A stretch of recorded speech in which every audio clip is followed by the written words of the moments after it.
This patient was referred to me for endodontic retreatment of teeth number 10. So take a look here. Previous root canals, as you can see, look at that huge periapical lucency. And there was also palatal swelling, as you can see here. Look what the swelling is doing to these teeth, 9 and 10. Look, it's kind of moving them around, pushing them around. And you can see the swelling, palatal swelling there as well, as I said. Tender percussion and palpation, probings 2 to 3 millimeters all around. So we discuss options with the patient. Redo the root canal and then prepare them for apical and then do apical.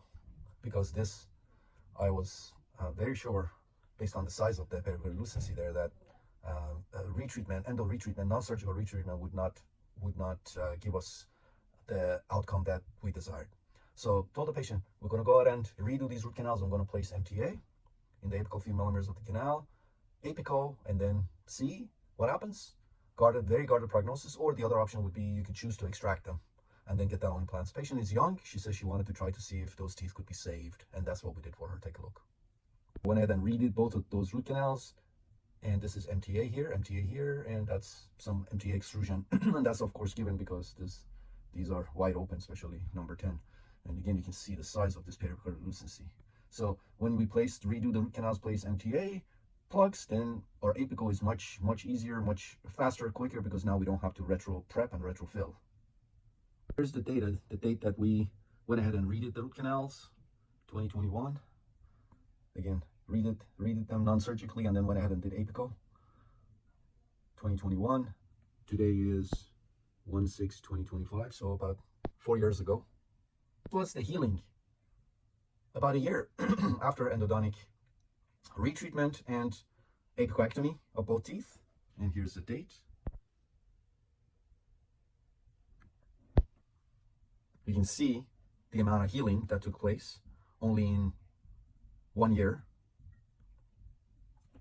We bone grafted as well, but you can see the amount of healing only a year after non-surgical retreatment with MTA plugs and then apicoectomy. And again, as you can see, here's the date. So that was 1 year post-op of these teeth. And this was just now today. So 4 years post-op of these teeth. Patient has 0 symptom. That palatal swelling is gone completely.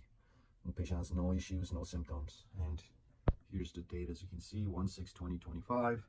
And that is today's date as well, as you can see, 1/6/2025. So that would have been 4 years. It would be 4 years post-op of these teeth. And again, you can see the amount of healing that's taken place in the past 4 years.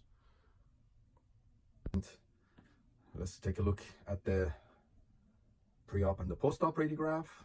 This is from 2021, 7/8/2021, about 4 years ago, before we redid the root canals and placed MTA plugs and went ahead with apical. And this radiograph is from today, 4 years post-op.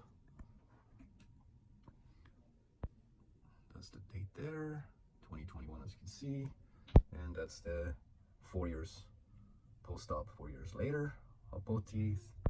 And again, you can see here's the date, and that is again today's date.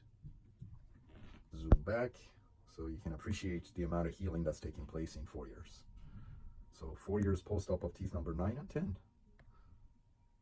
So some of you are worried about little tiny periapical lucencies, and some of my followers, non-dentist followers, maybe some dentists too, immediately want to go ahead and extract these teeth. Or I have some patients, some followers, I should say, some followers who say root canals don't work and blah, blah, blah. Yeah, they don't work if they're not done properly, but the success rate for root canal treatment or endodontic retreatment is the same success rate as if you extract the teeth, the tooth, and place a dental implant.